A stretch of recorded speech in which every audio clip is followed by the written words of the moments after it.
Sud Matin, seconde édition, Alassane Wade assure la mise en onde colère des 87 cheminots retraités de DBF, Dakar Bamako Ferroviaire et les membres des travailleurs disparus en cessation de service entre 2018 et 2019. Il fustige le non-respect de l'État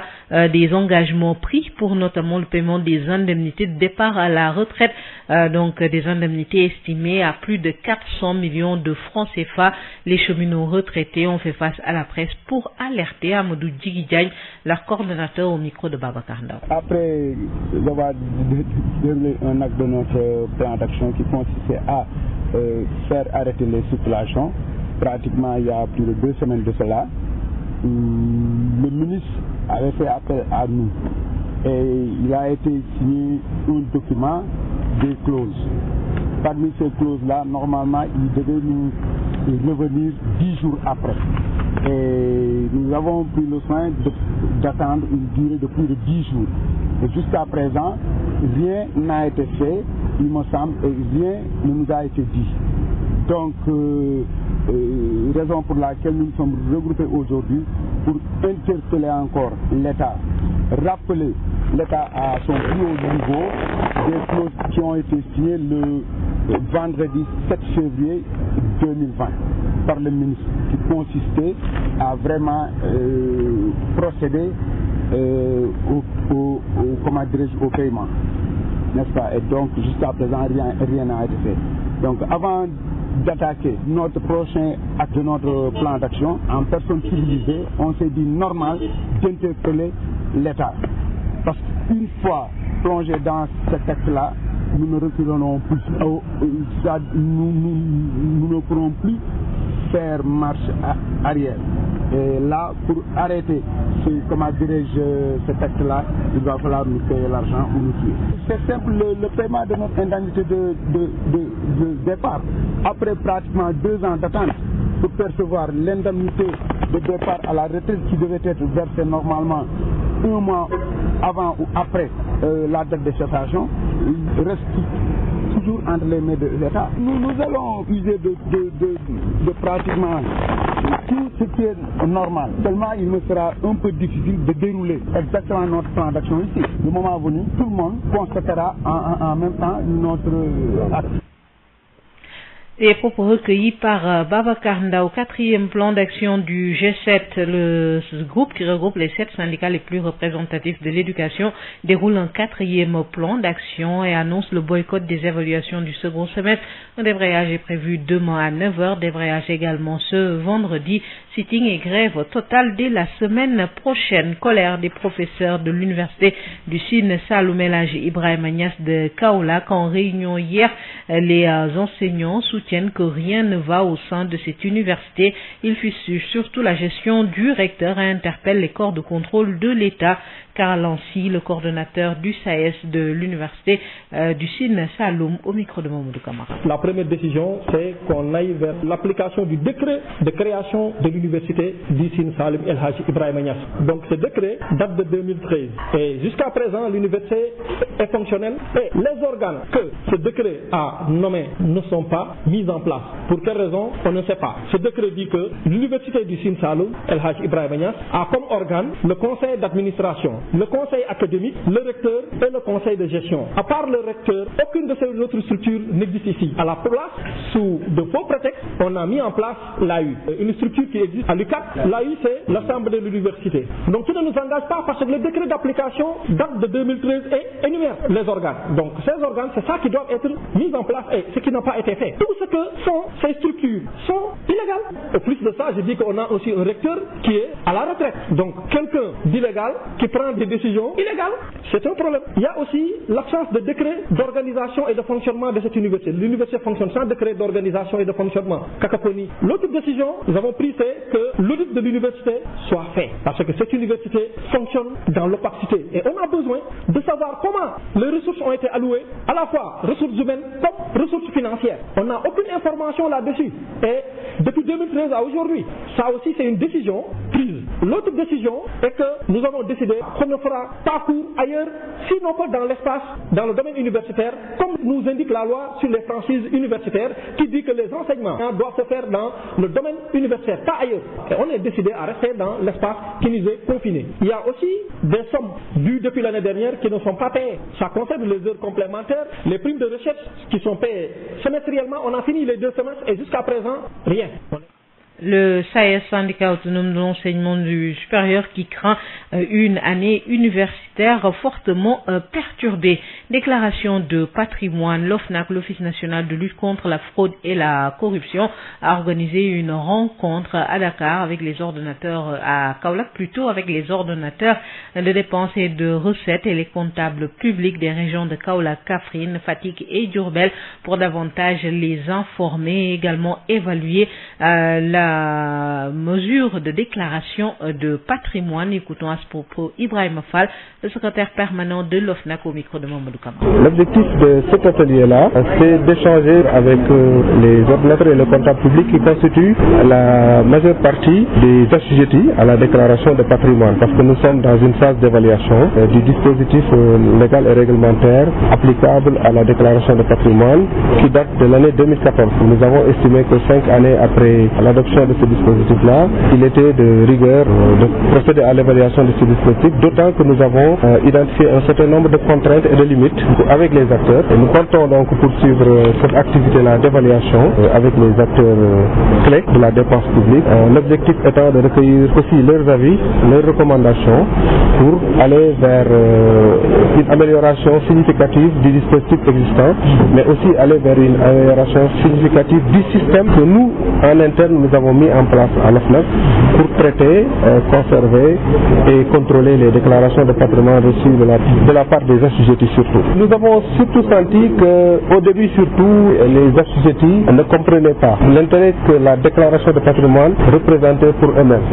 Parce que nous avons l'habitude de dire que la déclaration de patrimoine protège les assujettis. Donc ils ne le comprenaient pas en tout cas tous de cette façon-là. Donc il a fallu faire des activités de sensibilisation et de communication sur la déclaration de patrimoine, sur comment le faire, parce qu'il y a des assujettis qui ne savent toujours pas qu'ils sont assujettis. Vous voyez. Et nous avons surtout constaté qu'il y a également quelques difficultés d'interprétation même de la notion d'ordonnateur public, parce que l'administration est changeante, on a de nouvelles formes d'organisation qui se mettent en place au sein des structures administratives, et nous avons souvent des difficultés effectivement avec certains assujettis, ce qui fait que nous pensons qu'on peut encore faire plus et mieux en termes d'identification des assujettis pour nous permettre d'actualiser et de mettre à jour notre base de données, la base de données que nous tenons en interne sur ces questions-là. À Diamniadio, les propriétaires des lotissements de Gaines situés dans le pôle urbain et lotissés par la mairie de Diamniadio accusent la PROSI, l'agence pour la promotion des sites industriels, de vouloir s'approprier leur terre. La DESCOS, sur instruction de l'agence, a déjà procédé la semaine dernière à plusieurs destructions. Les propriétaires interpellent le chef de l'État sur cette question. Saliou Bodior, leur porte-parole, au micro de Denis Vincent. Oui, c'est la PROSI qui a commandité, parce que si je reviens sur les effets, il y avait une semaine passée, il y avait la PROSI qui était venue ici avec le préfet et le directeur général qui parlait de ces sites. On les a clairement dit que les sites, il appartient à d'autrui. C'est la population de Diamniadio. Les terres, ils étaient lotis au biais de la mairie de Diamniadio. Dans les habitations qui sont là, vous regardez vous-même. Il y avait les gens qui habitent ici dans ce site. Il y a des constructions. Il y a tout qui est là. Donc, toutes ces populations, on peut pas les mettre dehors à cause d'une personne qui vient pour intimider la population de Diamniadio. Nous interpellons directement au président de la République. On est là, on défendra nos terres, on continuera là, on donnera notre vie pour ça. Parce qu'on ne peut pas accepter, en tant que Sénégalais, en tant que Gourgourou, on est là, quelqu'un qui travaille à côté pour gagner un pain, ou quelqu'un qui gagne 100 francs, qui l'économise, qui vient acheter un terrain, un monsieur qui vient de nulle part, qui vient dans ce site, il dit qu'il appartient à cette terre. De quoi il s'agit? On est où? En tant que Sénégalais, il y en a des émigrés qui sont là. Il y en a des gens qui sont à l'extérieur qui sont là. Des marchands ambulants qui sont là, qui travaillent énormément pour gagner leur cause. Cette cause-là, ils investissent dans un terrain, un monsieur qu'on connaît, qui vient de nulle part, qui l'accapare les terres. Les propos recueillis par Denisia Sambo, décongestionnement des villes du Sénégal pour la fluidité de la circulation. La deuxième phase de Promoville vient d'être lancée à Mbour par le ministre de tutelle Mansour Faye. Le maire de Mbour lui invite les populations à une prise en charge de la salubrité. Babacar Sow. Lancement de la phase 2 de Promoville à Mbour, un financement à hauteur de 6 milliards CFA pour un linéaire d'à peu près 9 km. Des voiries qui, selon le ministre du Développement communautaire, de l'équité sociale et territoriale qui a procédé à ce lancement, vont permettre à Mbour non seulement d'être décongestionné, mais aussi contribuer à la fluidité de sa circulation. Un programme qui va se poursuivre au Sénégal avec l'annonce faite par le ministre de tutelle Mansour Faye sur les 80 milliards qui seront investis dans le cadre de l'équité territoriale et 30 milliards toujours dans le cadre de Promoville. Nous venons de procéder au lancement de la deuxième phase de Promoville, financée par la Banque islamique de développement pour un montant de 6 milliards de francs CFA pour un linéaire de plus de 9 km. Des voiries aussi qui vont permettre à Mbour non seulement d'être décongestionné, mais aussi permettre donc une circulation fluide au niveau urbain. Promoville est en train de changer le visage des centres urbains du Sénégal. Cela va se poursuivre puisque nous avons été récemment voir des bailleurs et 80 milliards supplémentaires seront investis à travers non seulement les programmes d'équité territoriale réservés à Promoville. Avec le programme Promoville, Mbour est en train de changer de visage selon le maire de la dite localité Fallou Silla. Une invite aux populations à prendre en charge la salubrité et la fluidité de la circulation. Fallou Silla. Mbour est en train de changer de visage. Parce que Mbour n'avait pas d'endroit au passé. Parce que vous avez vu Mbour maintenant, la circulation est tellement dense. Je pense qu'avec les voies de contournement qui sont dans la phase 2, la circulation va être plus fluide. Les gens commencent à s'organiser. Par exemple, au niveau de 11 novembre, il y a un comité de nettoyage qui est là. Et à l'instar des autres, avec les délégués de quartier, ils vont organiser les riverains. Parce que c'est la mairie qui devait tout faire. D'ailleurs, il y a les habitants qui s'organisent en achetant eux-mêmes leurs poubelles et attendre que le camion passe pour faire le ramassage. Babacar Sow, Mbour pour Sud FM.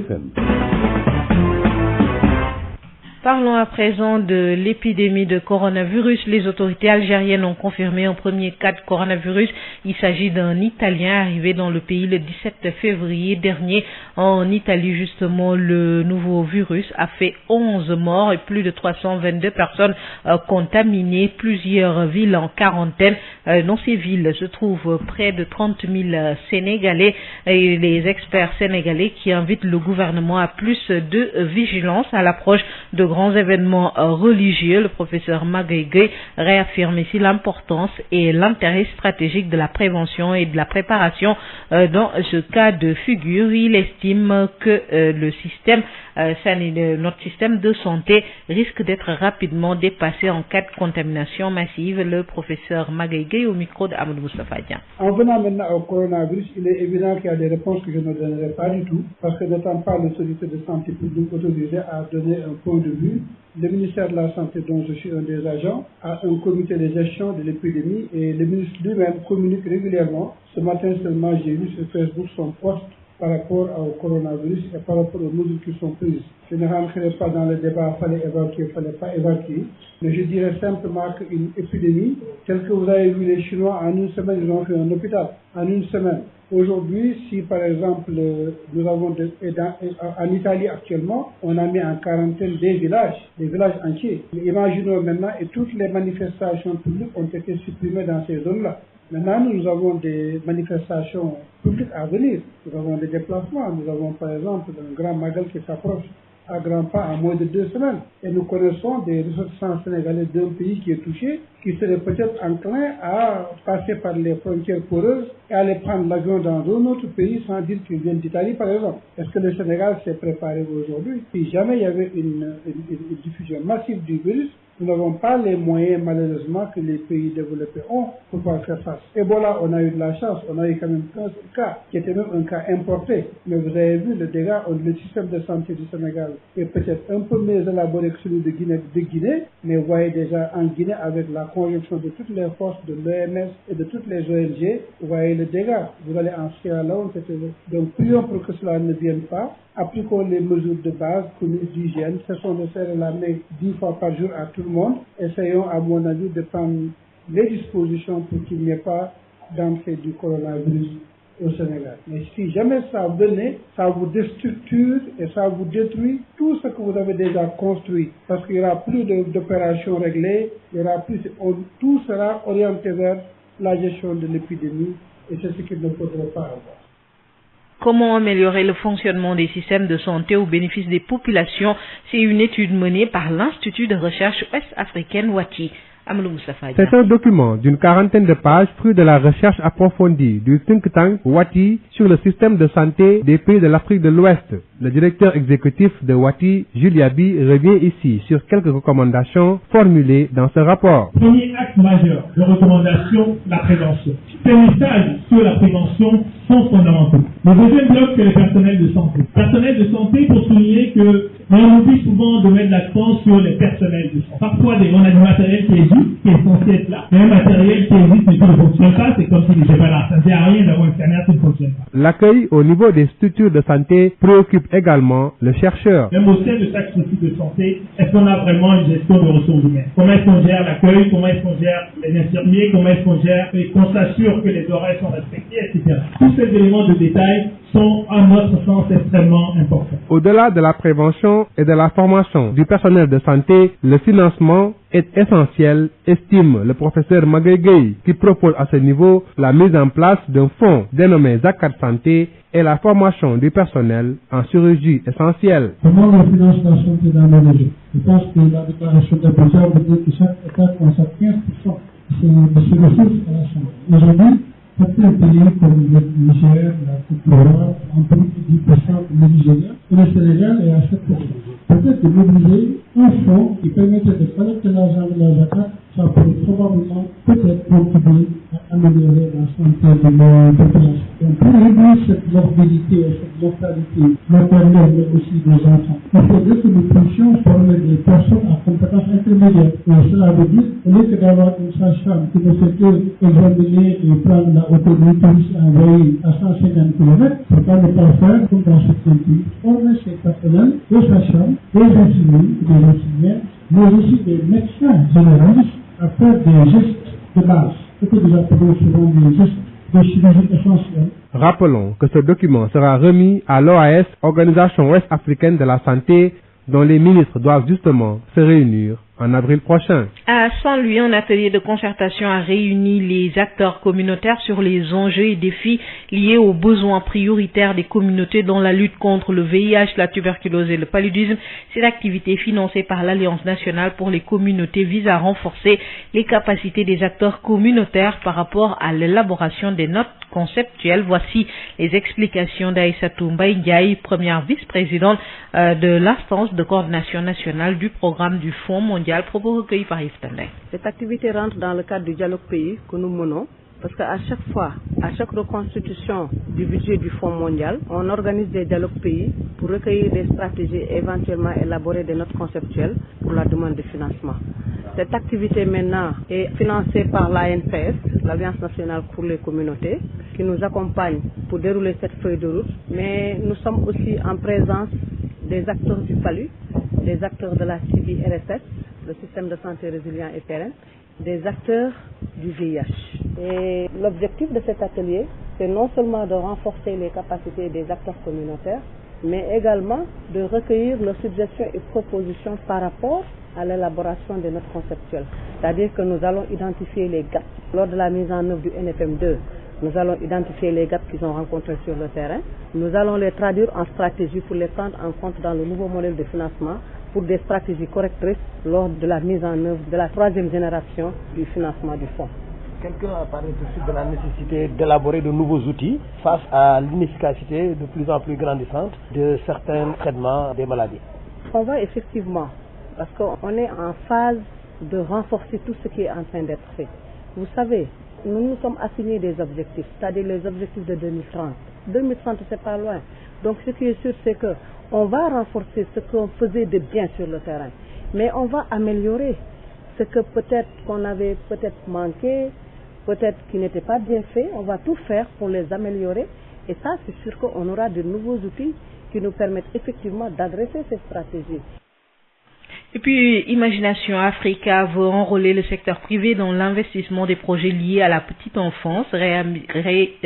imaginer la petite enfance à travers l'éducation, la santé pour concurrencer l'intelligence artificielle en la rendant plus compétitive dès le bas âge. D'ici 30 ans, l'Agence nationale de la petite enfance et de la case des tout-petits veut donc participer à ce projet pour rehausser le taux de scolarité. Josette Kali. Développer le potentiel humain en investissant sur la petite enfance pour définir leur personnalité future devient une nécessité. En effet, Imagination Africa, dans sa lutte pour la valorisation de la petite enfance, incite le secteur privé à s'y impliquer pour des résultats notoires d'ici 30 ans. Karina Grant, directrice de Imagination Africa. Nous avons l'opportunité de vraiment faire une différence d'ici les prochaines 30 années. On sait que la petite enfance, surtout les 1000 premiers jours, ce sont l'opportunité on a pour avoir un impact économique, social sur l'avenir de notre pays. Et on est là pour inviter le secteur privé pour accompagner pas seulement l'État du Sénégal, mais chaque enfant qui est né. Voilà pourquoi dorénavant l'accent doit être mis sur les secteurs de base pour que la communauté aussi apporte sa partition. Ensemble, on peut co-créer les solutions au niveau social, surtout les parents et les communautés. De regarder où sont les initiatives qui existent déjà dans le secteur privé à appuyer. Ça veut dire que si on n'a pas les investissements dans le secteur de l'éducation, la santé et la nutrition, ça serait impossible de vraiment avoir un secteur vraiment fort. Pour atteindre ce souhait, le Sénégal veut dépasser les 17% de taux de scolarisation afin de booster l'éducation dès le bas âge. Thérèse Faye-Diouf, directrice générale de l'Agence nationale de la petite enfance et de la case des tout-petits. Le paquet du secteur de l'éducation et de la formation vise à peu près 64,6%.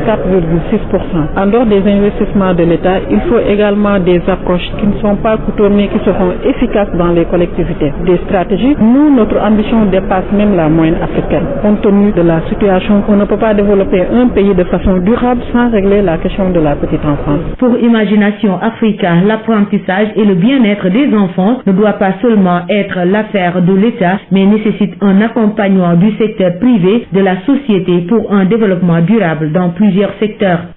Parlons de cette bande de voleurs et de receleurs qui donc se faisaient passer pour des ouvriers à Louga. La bande a été démantelée par le commissariat central de Louga. Les précisions avec Lamine Guessam. De cavale du cerveau d'une bande de malfaiteurs qui avait pris comme cible les maisons en chantier ou en finition sans occupant dans le périmètre communal de Louga. L'Abdior Sall, adjoint au commissaire de Louga, revient sur le modus operandi des voleurs. Ils se faisaient passer pour des déménageurs ou même pour des ouvriers pour dérober le matériel qui a été installé ou déposé sur les lieux. Nous avons pu constater que souvent ils passaient par les balcons, défonçant les portes des salles de séjour pour ensuite accéder à l'intérieur des maisons et d'ouvrir calmement les portes centrales et de vider tous les biens retrouvés sur place avec des moyens de locomotion, soit des bus, soit des camions. Le mis en cause a avoué les faits qui lui sont reprochés. Il a même aidé la police à mettre la main sur les receleurs au nombre de 11 à Dakar. Entendu sommairement sur les faits, il avoue son forfait, tout en collaborant avec nous pour qu'on puisse se rendre à Dakar en compagnie des éléments de la sûreté urbaine du commissariat central de Dakar qui nous ont prêté main forte pour qu'on puisse interpeller les personnes qui sont pour le moment soupçonnées de recel ou bien de complicité. Et ce groupe pour le moment est au nombre de 11 plus le premier suspect. L'adjoint au commissaire de police de Louga liste le matériel trouvé chez les accusés de recel et de complicité de recel. Le matériel là a été trouvé entre leurs mains. Il s'agit de 46 portes en bois Djibouti, 13 portes de salon double battant en aluminium qui est là-bas, 18 fenêtres en aluminium qui est derrière, une porte de salon en inox double battant qui est là-bas, 3 lavabos qui sont là, 4 chaises anglaises, une bibliothèque de salle importée qui est là par terre, une table à manger importée, 4 chaises importées, 2 commodes importées, 18 cartons contenant des pièces de meubles importées, les 4 miroirs qui sont derrière, 2 chauffe-eau de marque Fagor d'une capacité de 75 litres chacun. Et ce baril qui est là-bas, qui contenait les vaisselles qui ont été volées, c'est un des plaignants. Porte-parole de tout un commissariat, Lat-Dior Sall invite les populations à collaborer avec la police en ayant la culture de la dénonciation. Labib Gueye, Saman Louga, Sud FM. Fin de cette édition, merci de l'avoir suivi. Merci à Alsane Wade à la partie technique et l'âgement de Faye s'installe dans une poignée de secondes pour la seconde édition en wolof. mbokk yi am ngeen jaajëf juróom-ñett waxtu mooy door jot ñu nuyuwaat leen fas yéene leen a jotali xabaar yi ñi nga xam ne dañoo toll ci juróom-ñett fukk ak juróom-ñaar ci ay cheminots nekkoon ci yoonu saxaar gi Dakar Bamako nekk ci retraite day ñoom daanaka 2018 2019 ba léegi itam service boobu léegi nga xam ne daanaka jeexoon na ñu am lu méttit lool nag daal ndax daal ñàkk a faale gun leen ñàkk a faale te seen i mbir itam kenn waxatu ci dara am nag ak yoo xam ne dafa yeloon ci ñenn ñi seen i kilifa waaye loolee nekkul ba léegi itam mbir mi nag métti leen daal ba yëkkati nañ ci kaddu kii nga xam ne moo di Alioune Sow kenn la ci ñoom am na ay kaddu yu ñu ci waxtaan ak Babacar Ndaw ñu déglu. interpellé waat état ci suñuy indemnité de départ retraite def nañ ci benn plan d'action arrêté ci saxaar yi pendant 48 heures bañ fa jógee le ministre yu a fait appel à nous ñu dem dajeeg moom à Diamniadio mu waxtaan ak ñun à la présence de l'administrateur général monsieur Kibili bi ñu fa dajeeg moom waxtaan moom moo bind kayit gii la ñu bindal xamal li ñu ni et lépp lu ñuy wax ak yéen fii ak fukki fan dañ leen édifier ci seen paiement indemnité de retraite fii ak fukki fan. C'était le 7 février passé. Nous leur avons donné toute la latitude mais nañ leen jot ma sëkk ñu war a mën a toog jàmbar wax ci mbir mi mën ñu cee wax dara boobu ba léegi nag waxuñu ñu ci dara dañoo xamaloon ni l'administrateur général en l'occurrence Kibili moom moo ñuy servir d'intermédiaire moom mooy le médiateur yàlla dogal na kooku boobu ba léegi mënuñu koo jot benn yoon ci téléphone pour mu am dara lu ñu mën a wax duñu wax dara suñ koy woowee duñ ko jot amul ci ñun soxla daanaka te moom la nit servir moo ñu waroon servir de médiateur moom la le ministre yu mu wax buñ ko dee woo duñ ko jot kat xanaa li mu gàtt sax nga mën a woo nit ñi même bu la ñu waxul dara ministre nga ni kat man kat dañ maa waxul dara comme yow médiateur rek nga doo ci dara médiateur rek nga waaye bu ñu la woowee sax duñ la jot faf ñun bëggatuñu sax moom mu doon suñu interlocuteur bëggatuñu sax loolu dañoo bëgg le ministre wax ak ñun directement te it dañu bëgg a continuer suñu feuille de route ñun dañuy avertir rek l'État pour que ñu teel ñoo fay suñu xam ndax suñu beneen plan d'action bi ñuy def bu ñu koy def duñu xaar dara lu dul ñu fay ñu suñu xaalis mbaa ñu dee rek waaye buñ ko jógee dootuñu soxla ku ñu woo soxlaatuñu kenn koo xam ne di nga def médiation wala ngay def leneen bu ñu defaatee suñu plan d'action daal dañoo bëgg a xam war nañ ni état nañu fekk fi nga xam ni fi la ñu defee suñu plan d'action fay ñu suñu xaalis mënuñu ko suñu defee suñu plan d'action dootuñu arrêté dootuñu nangoo déglu kenn. li aju ci wàllu G7 ñoom war nañu fas yéene daal di fipp boycotté tamit ñaareelu semestre bi aju ci wàllu examen yi ak yu demee noonu la wala composition yi ñoom tam nañu alxames dañuy def rek daal di débré bañ a jàng ba di juróom-ñeent waxtu jotee ci suba ajjuma tamit ñu defaat noonu dajeeg taskatu xabaar yi fas yéene nañoo def nag geraw bu mag boo xam ne bi ay bis yi nga xam ne moom la ñu dëgmal ci wàllu njàng mi ngir nagamal ko ñii nekk ay professeur nekk ci université Sine Saloum bi El Hadj Ibrahima Niass dañoo mer ba futt ñoom ne daal ñoom ban dajee bay waxtaan gis na ne seen i mbir dara doxu ci tey tamit daal mbir mi tar na lool kii di Karalam si mi di coordonnateur bu foofee ci jàngalekat yi nekk SAES ci Kaolack waxtaan ci ak Mamadou Camara. suñu charte waxuñu ne yu ngeen war a am conseil d'administration la ñu wax waaye boobu amu fi ñu taxawalaa tamit conseil pédagogique bu xam ne dooleem tollawul ak doole conseil académique teguwul ci charte yi xam ne moom lañ tëggee université bi te université bi doxul ci yoon décision yi organes yooyu xam ne waru ci woon taxaw di jël nekkul ci yoon ki xam ne moom mooy wéyal yooyu yëpp te di ko jël di ko woote moom ci boppam dafa dem retraite ci yoon dañ ko war a remplacer amul boobu ba léegi université bi duñ ko taxawale ba léegi ñun ñi fi jàngale ak ñëpp mënuñu la wax nu muy doxee du ci xaalis ci yenn recrutement yi xamuñu ko boobu tamit ñu ngi laaj ñi xam ne ñoo yor mankaan yi xam ne ñoo war a di gëstu doxalin bi ci wàllu administration ak koppar ñu ñëw saytu li nekk fii ñun enseignants yi jël nañ décision ne bu ñuy jàngale du ñu génn fi ñu xam ne yoon foofu la ñu yemale dafa am luy wax franchise universitaire dafa ne mankaan yi xam ne foofu la université bi nekk foofu la ñu war a jàngalee waruñu génn foofu dañu amal ay koppar yoo xam ne du ñu ñoo ko kaas daf fi nekk muy dañu ne dafa am waxtu boo xam ne moom ngay jàngale lépp lu ci tegu heure supplémentaire feneen fii université ñu ngi koy wooyee heure complémentaire jàngale nañ ñaari semestre ba mu jeex kenn waxuñu mu tëddee kenn waxuñu dañu koy fay xamuñu si dara laaj nañ ko ba sonn nag beneen bi tamit mooy dafa am gëstu yoo xam ne cours yi ñuy jox étudiants yi dañ koy gëstu boobu dafa am prime boo xam ne tamit chaque semestre dañu koo war a jox ñaari semestre ya ngi ni jeexal nañ ak première année yi fi jëkk a ñëw ba léegi waxuñu lu leer lu si jëm boobu tamit dañuy laaj ñu fay ñu ko dañuy jël ay vacataires université bi dafay def ay formation yoo xam ne ay étudiants la ñuy formé ñun ñu fi nekk bëriwuñu tuuti la ñu ministère bi recruté ren sax 15 postes la ñu jox ci université buy soogu ubbi bi ñu def suñu estimation bu ñu wàññi sax ñun suñu bopp parce que xam nañu du ñu jox lu ëpp loolu ñu ne 57 postes suñ ko amee dinañu permettre ñu fonctionner ci fonction boo xam ne mën na maanaam tane 15 la ñuy jox ñoo gën a tuuti leen ci université Sénégal yëpp ci université buy soogu ubbi boo xam ne daaw accueillir na presque 1600 et quelques étudiants ren nga dollil ko 2000 maanaam dafa doublé nga doublé ko nombre ren jox ko 15 postes alors que ba université bi di ubbi joxoon nga ko au moins 35 postes nga ñëw joxaat ko 15 postes yanul maanaam ñu dem nag jël ci kaw loolu lépp ci ay vacataires pour ñu ñëw fii di intervenir ñeen ñi jóge Dakar ñeen ñi ba Saint-Louis ñu ñëw fii di def cours mais fay leen xaalis bi xam ne sax moom lañ leen war a jox muy fay ñu leen ko ba léegi dañ leen compal li ci ëpp fay ñu leen of nag moom fële ca Kaolack ñu nga fa doon daje di waxtaan rek lépp loo xam ne aju na ci seen wàllub liggéey donte am na yenn tolof yu ñuy jànkonteel moo xam ñuy def déclaration ci li ñu am ak itamit yeneen koppar yi ni ñu ko war a mën a xoole ngeen baal ñu liggéey bi itam ñu gën koo leeral Ibrahima Fall mi secrétaire permanent bu OFNAC waxtaan ci ak Mamadou Camara ñëw fii Kaolack pour daje ak ñi nga xam ne ñoom la ñuy wooyee comptable public yi mooy ñi nga xam ne ñu ngi dépendre ci trésor ak ñi nga xam ne ñoom la ñuy wooyee ordonnateur de dépenses et de recettes mooy ñi nga xam ne daal maanaam ñoom ñooy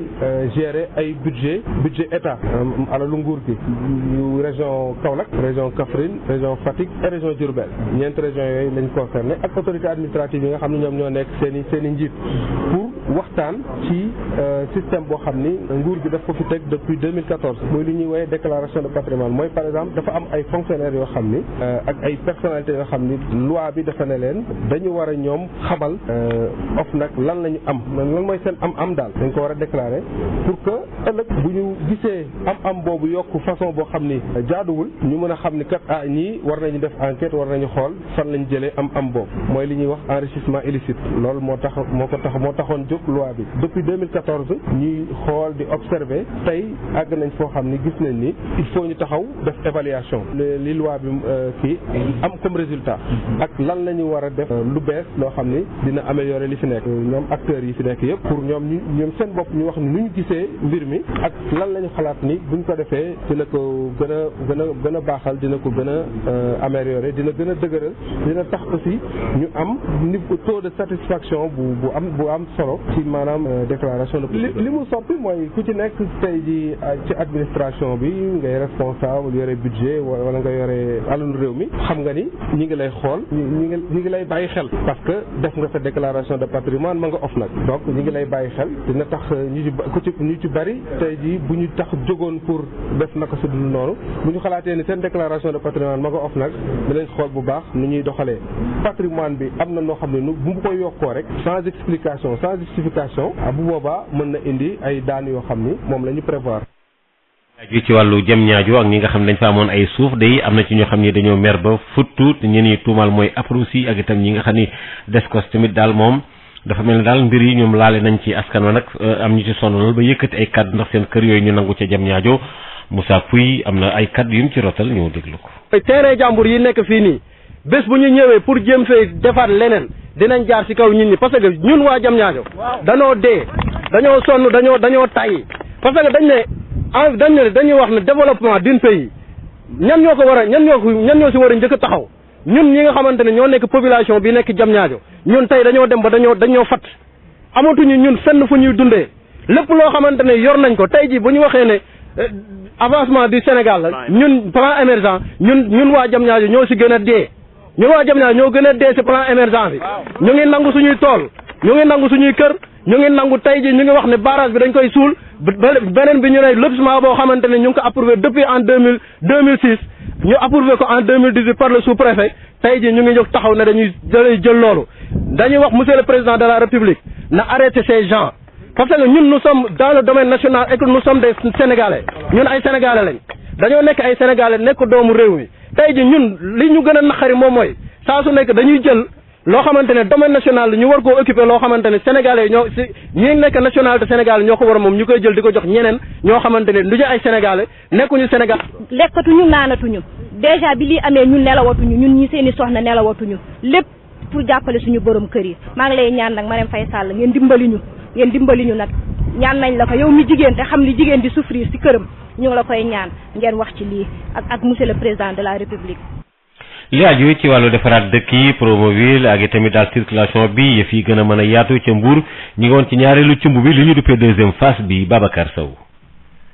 ubbi teg liggéey ñaareelu xaaju Promoville ci diwaanu Mbour lu toll ci juróom-benn milliard ci suñu koppar suñ koy xayma ci ay kilomètres toll na ci juróom-ñeent di liggéey yoo xam ni suñ sukkandikoo ci jëwriñ jore wàllum développement communautaire ak jekk-jekkalaat dëkkaan yi nga xamee ni moo doon amal ubbite yooyee ci diwaanu Mbour dina tax ba dëkk bi dem beeg dikk bi yemb waaye itam lépp loo xam ni jëm na ci wàllum xataayu dëkk bi dina wàññeeku programme la bu nga xam ni daañu ko wëyal fii ci réewum Sénégal suñ sukkandikoo ci ministre Mansour Faye li mu yëy yàbbi ni daal am na leneen loo xam ne li toll na ci juróom-ñetti fukki milliards ngir tollale jooyanti dëkkaan yi nga xamee ni ñàkk nañu ay jumtuwaay. lancement travaux yi nga xam ne ñu ngi koy soog a def bu concerner la phase 2 de Promoville mu nekk phase bi nga xam ni c'est la banque islamique de développement la BID ak état du Sénégal ñoo ko def pour un financement à peu près de 6 milliards war a def lu toll environ 9 kilomètres de route 9 kilomètres yooyu aussi muy juróom-ñeenti kilomètres dana am éclairage dana am assainissement te dana tax ba nga xam ne Mbour maanaam embouteillage bi dana wàññeeku parce que yu si ëpp ay voies de contournement la voies de contournement yu gudd te engagement yi nga xam ni président moo ko jël askanu Mbour ñoo ko laajoon indi leen ko dañoo wax dañu soxloon 16 kilomètres de voirie interne mu indi leen 16 kilomètres de voirie interne assainie et éclairée. programme Promoville ci Mbour dina mën a tax ba dëkk bi soppi xar kanam suñu sukkandikoo ci jaraafu dëkk bi di Fallou Sylla muy ñaan askan wi ku ci nekk dugal ci sa loxo ba dëkk bi set rawatina dem beeg dëkk bi bañ am benn gàllankoor Fallou Sylla jaraafu dëkkub Mbour. tey ji nag deuxième phase bi mooy ñëw day liggéey boo xam ni mat na 16 kilomètres ndax day ànd ak ay lamp ànd ak assainissement xam ngeen ni fii kenn daaw fi jaar nawet danaa fees del nit ñi di wëri place yi daa am ndox yëpp ci dëkk bi ñu ko waxee Promoville def nañ fa liggéey boo xam ni ndox mi taxawatu fi dañoo bëgg fu tali bi jaar quartier ba ña fa nekk délégué de quartier bi waxtaan ak waa quartier bi ñu ko commencé defar dañu wut ay poubelle teg di ko toppatoo yenn saa yi sa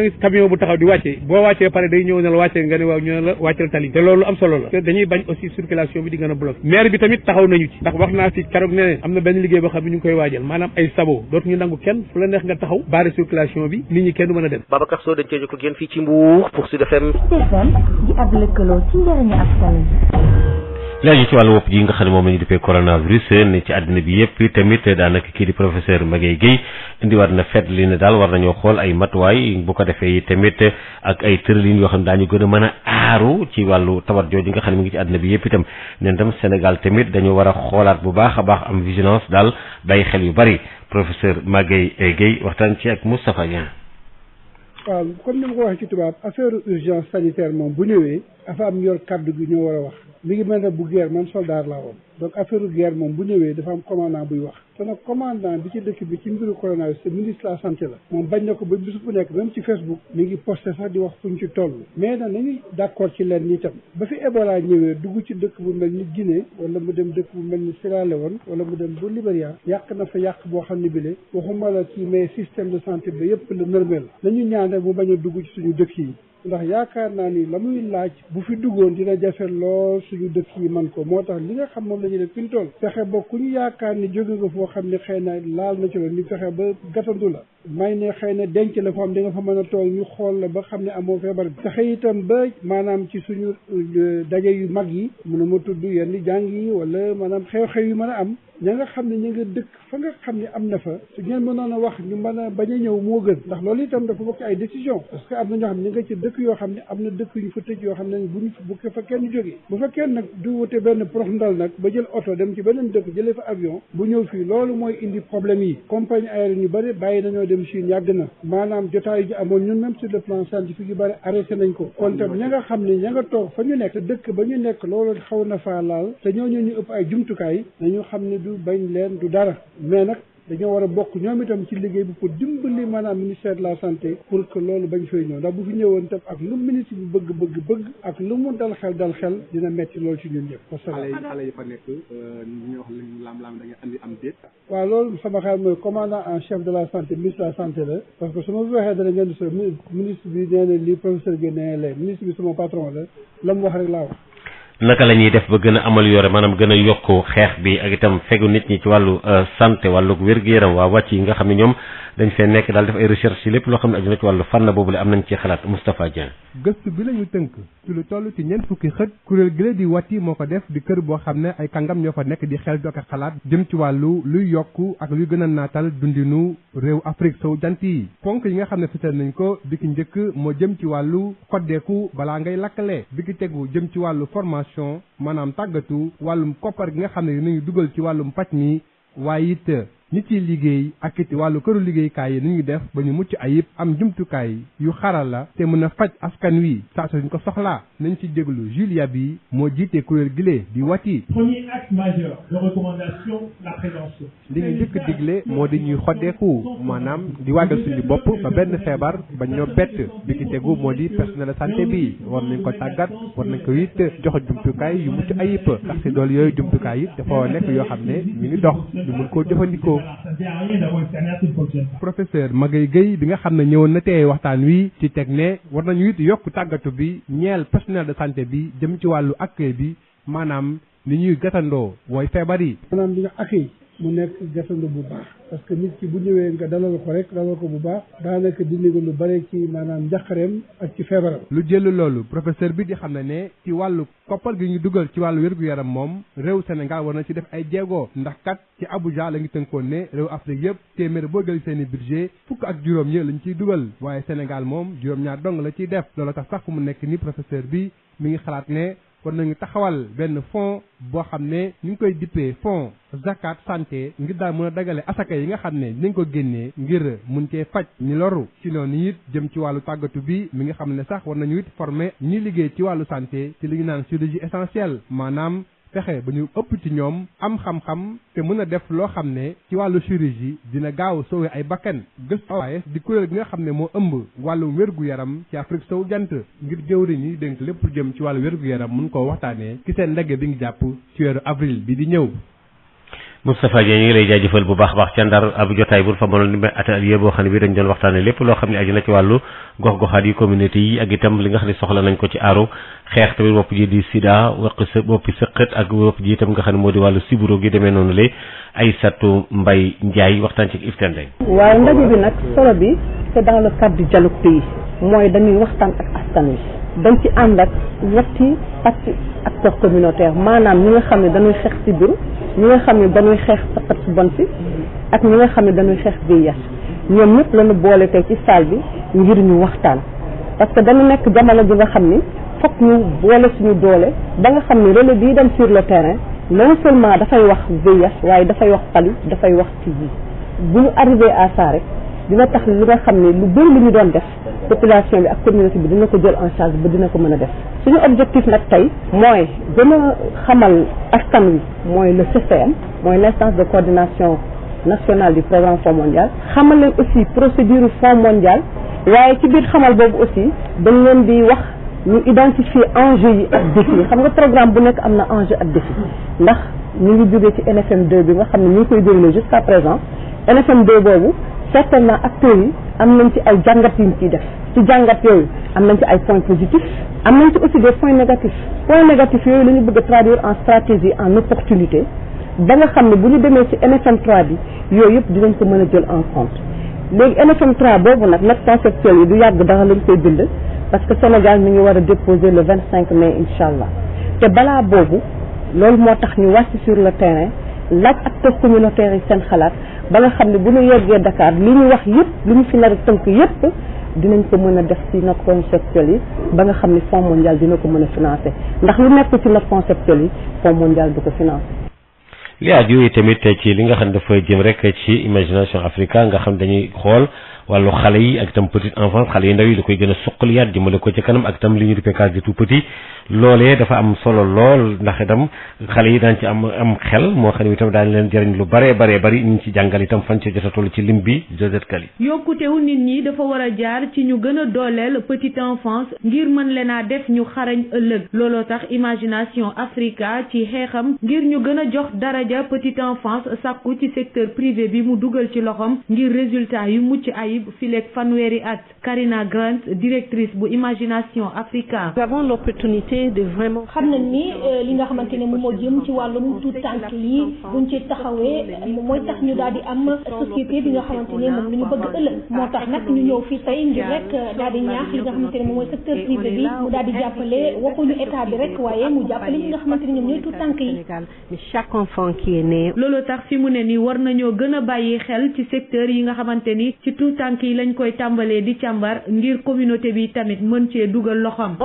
ñu boolowee ci la ñu mën a am résultat yi nga xamante ne moom la ñu soxla parents yi ak communauté yi ñu xool fan la ñu mën a amee ay initiative boolewul suñu doole te amuñu ay investissement ci lu jëm ci wàllum njàng meek njàngale mi wàllum santé duñu mën a am secteur bi nga xamante am doole la doon am nañu ay opportunité ngir def différence yëpp fanweeri at yi ñu dëgg fort ngir mëtal bi le mbébét Sénégal moo bëgg a ful téeméer boo jël fukk ak juróom-ñaar yi dong nekk ci ñi bindu ci école ba loolee nag mu ngi ko bëgg a jaaree ci gën a dooleel njàng mi lu ko dalee ci tout tànk yi. Thérèse Faye Diouf, directrice générale bu agence nationale de la petite enfance ak it bu case des tout petits. fa nekk loo xam ne day gën a dooleel réew mi ñu am ambition nag dépassé nga xam ne moom mooy moyenne africaine bi nga xam ne mu ngi ci 20%. loolu nag pour ñu def ko il faut gouvernement bi gën a dëgëraat mais aussi ñi nga xam ne ñoom ñooy acteurs yëpp ñu gën a xam ne que ça demande l'implication de tout le monde parce que avenir u réew mi mooy tout tànk yi. ci waa Imagination Africa tàggat ak it nekkinu tout tànk yi warul nekk dong mbirub nguur gi waaye secteur privé bi ak it société bi war nañ ci dugal seen loxo ngir yokkute goo xamante ni day wéy ci bépp secteur bu mu mënti doon.